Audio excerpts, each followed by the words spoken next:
So I forgot to say two very important things while recording the script for the video. Number one, big spoilers for Black Myth Wukong. If you haven't played it, I don't recommend you watch this video. The game is that good. And number two, a big thanks to Game Science for providing this review code for the game. It means the world to me. And yeah, let's get into the video. I still remember the day Black Myth Wukong was announced. Right out of the bat, they showed a 10-minute long gameplay demo that seemed unreal. Even I, who immediately fell in love with it, didn't want to get my hopes up because usually games that look this good before their release turn out to be unfinished messes or flat out scams. But after 4 years of development and finally having played through the entirety of the game, I can confidently say that Black Myth Wukong is not only one of the best games of the year, but it's also one of my favorite action games of all time, up there with God of War 2 if I'm being honest. Now, notice how I didn't call Black Myth Wukong a Souls-like, and instead chose to call it an action game. Because while it's true that the game has some Souls-like elements, these were quickly overshadowed by its approach to a more linear story and its incredibly fast-paced combat. Now, before I get into the more spoilery parts of the review, I first want to address a question many people had when this game came out. Is this game for me? Not me.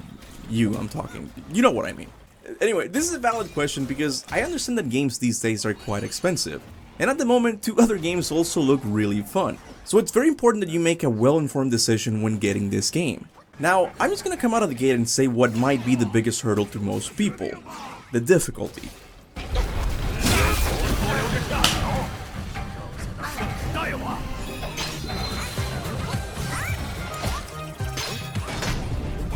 Black Myth Wukong is a game that does not hold its punches. You will die a lot of times while playing this game. That is just a fact. I don't think Black Myth Wukong is as difficult as other Souls-likes, for reasons I'll get to in a second. But there are indeed some bosses that will push you to the edge of insanity. The first time I felt this was with the Tiger Vanguard. This piece of work took me hours to beat. I mean, you can imagine how many times it took me to beat him based on my reaction to when I finally did.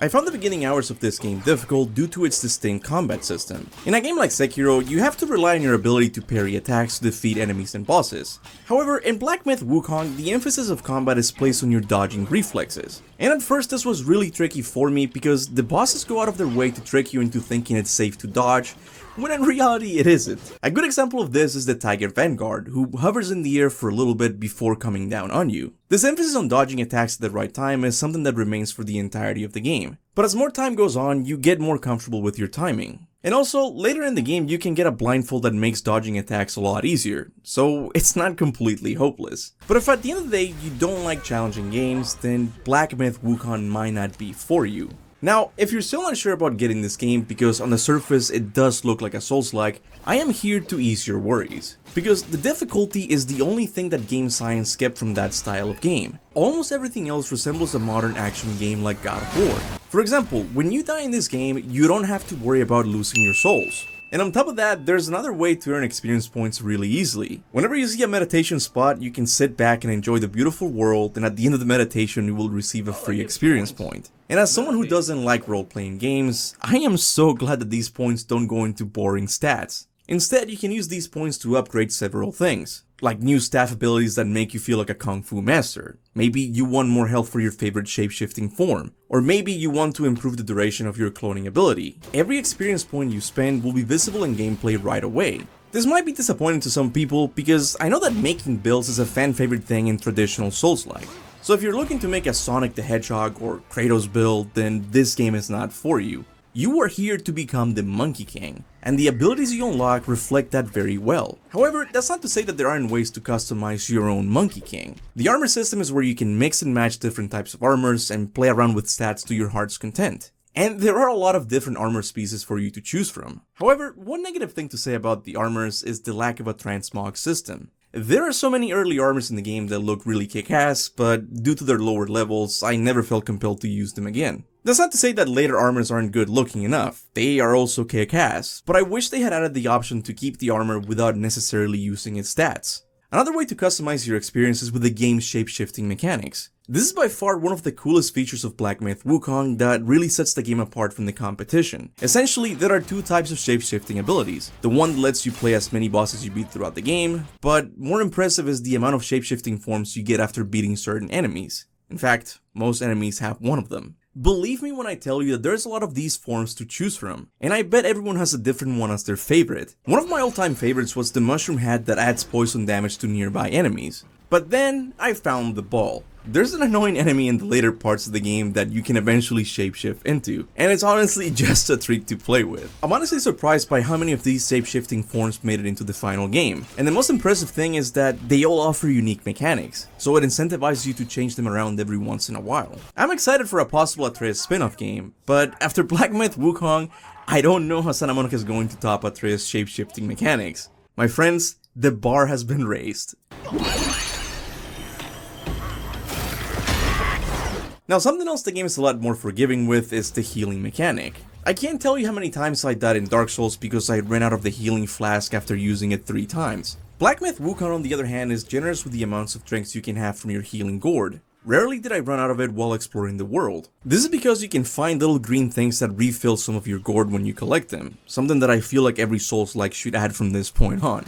The game's approach to magic is also very similar to old school God of War games. Even I was surprised by some of the magic attacks I ended up using over others. You would think that after getting the freeze ability, I wouldn't change it for anything else. But by the end of the game, I found the Ring of Fire to be more useful. And I forget what it's called, but there's also like a shadow form that it makes you invisible for a little bit, and you can come out of it by kicking the enemy in its ass. Like, it's really fun. The magic attacks in this game are really fun. The level design is also very different from games like Dark Souls. They follow a more linear style, and each section is divided into chapters that can't be accessed unless you fast travel to them. I know some of you might not like this, but I do because it gets rid of the tedious backtracking found in those other games. This doesn't mean that the game is on rails. The game has a lot of open spaces for you to explore, and they're not open for the sake of being open. They are populated with interesting characters and quests that you can tackle if you want to get more out of the game. One time I went into this place where a snake told me to go and kill a scorpion boss. When I finally found them, I decided to explore the area and then circle back to fight the scorpion. Well, it turned out that there was another boss in this section, and because I didn't kill the scorpion before fighting the Dusk Vale, the following happened.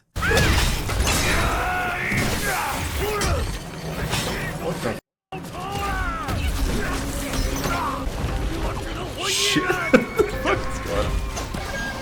I don't even know who I should be rooting for. I don't know who's the worst guy here. Now, because I didn't kill the Scorpion Lord first, I missed out on one of the coolest looking armors in the game. So you bet your monkey butt that the game incentivizes you to play it multiple times. Off the top of my head, I know that I missed out a couple of quests, like the horse NPC you find in the first stage, the baby worm, a monkey I saw a couple of times, and this dude that I've seen people talk about on Twitter. This is once again indicative of the middle way Black Myth Wukong often takes in its design choices. You get the rich world full of interesting characters and quests that you find in a game like Bloodborne, but you also get the more approachable and linear level design of a game like God of War. It's honestly the best of both worlds, and I wish more developers would take this approach instead of just making boring empty spaces for the sake of being open. Now, some people have criticized Black Myth Wukong for its numerous invisible walls found throughout the game, and this is honestly the most fair criticism I've seen regarding this game. But I also think it has been overblown a bit. From what I've seen, most people have complained about the invisible walls due to a lack of exploration. For some reason, it's very important to them to climb on a specific rock or go through a specific crack in the wall. To me, this seems like a silly criticism, because once again, you can do plenty of exploring in this world. The game just naturally has boundaries like any other. Now, if you're coming at the invisible walls from a place of frustration due to some unfair deaths, then I don't blame you. There were times that I walked towards a cliff or a window thinking that I was an invisible wall only to fall to my death. This was specifically frustrated in the Pagoda realm, a location in the game where verticality was essential to the level design. This is the only annoying thing I found about the invisible walls. Players need a clear indicator of where they can and can't fall. Now, something I thought was a missed opportunity was not using the pillar stance as a platforming mechanic. There were times I thought I could reach a ledge simply by extending my staff, but once again I was hit with an invisible wall. This isn't really something to complain about because platforming wasn't part of the gameplay loop for the game, but I still think not including something like it was a missed opportunity given that you play as a freaking monkey, an animal that's known for its climbing abilities. But once again, I think these invisible walls were placed to make the game more approachable. This is because the focus of the game is still on combat, and this experience would have been greatly hindered if you were constantly worrying about falling to your death. So I know it sounds stupid to say, but overall I'm glad these invisible walls were present throughout the game. But if you want the ultimate sign that this game has more in common with action games instead of Souls-like, I'm happy to tell you that in Black Myth Wukong, You can stop the game at any time, even during bosses. Oh my god! Wow! I hope that right now you know whether or not this game is for you. Again, the game is challenging, but in my humble opinion, the game also does a lot of things that make it more approachable. And I think they did this because Game Science wanted people to experience the beautiful and unique world they created.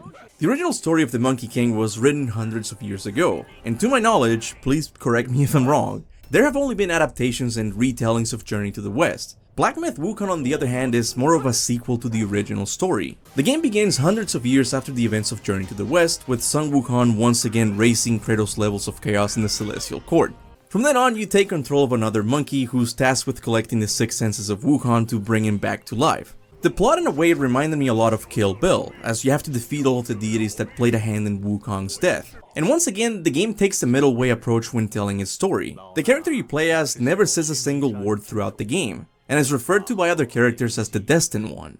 This is very similar to the nameless characters you take control of in a game like Dark Souls. But the game also has a lot of supporting characters that are well written and, most importantly, faithful to the original novel.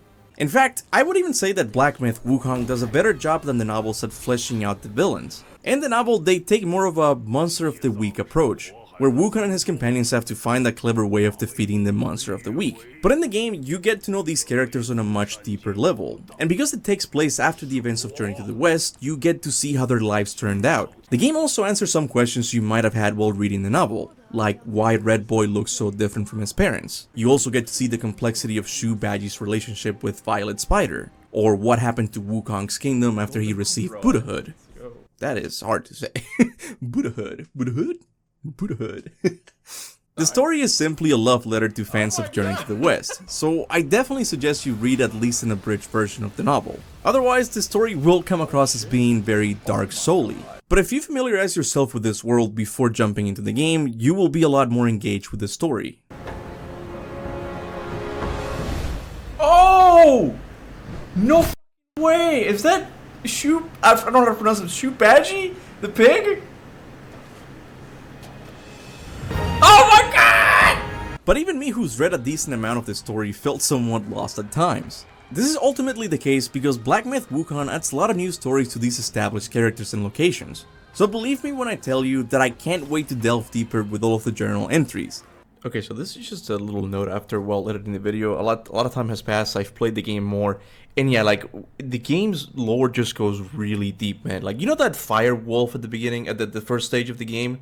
Well, it turns out that he has this whole backstory of when the temple actually burned down. He saw it. In fact, he was the one who suggested the monk of the temple to burn it down.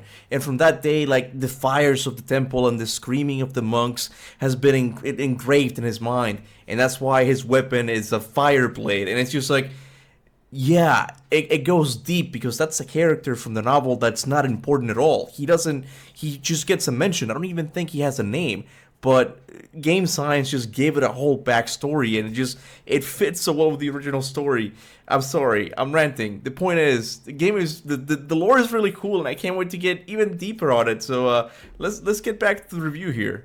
When the game was released, I noticed some gaming journalists trying to downplay the story as being for little kids who just want to beat monsters with a stick. And that is certainly part of the fun. But it's so much more than that. It's a deep dive into Chinese fantasy literature that has captivated people for hundreds of years. And as someone who didn't grow up in this culture, it was refreshing to be introduced with it with Black Myth Wukong, and was pleasantly surprised to see that you could tell a serious and meaningful story with a monkey dude as its protagonist. The story and world are, for a lack of a better term, unapologetically Chinese. And this is reflected in its intricate Buddhist temples, over-the-top looking monsters, and its unique take on music. You've probably already downloaded the song the Headless Monk sings in the second chapter, and it's honestly one of the best in the entire soundtrack. But I just can't get over the music that plays while fighting some of the bosses. It just gets me so freaking pumped, man.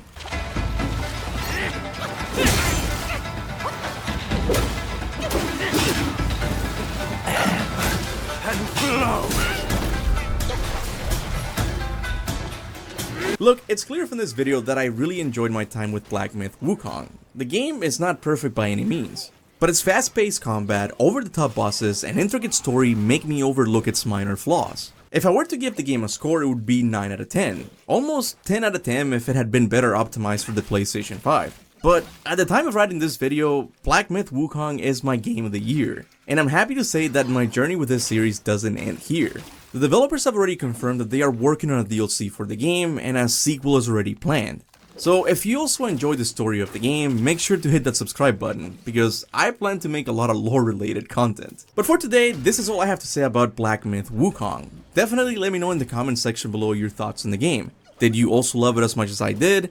Or do you think it's a little bit overrated? Whatever your thoughts are, make sure to leave them in the comment section below. As always, I want to give a big thanks to all of my Patreon and YouTube members for supporting the channel. I would also like to thank everyone who likes and shares my videos. It may not seem like much, but it really does help. And with that said, thanks for watching, and remember, go forth in the name of Olympus.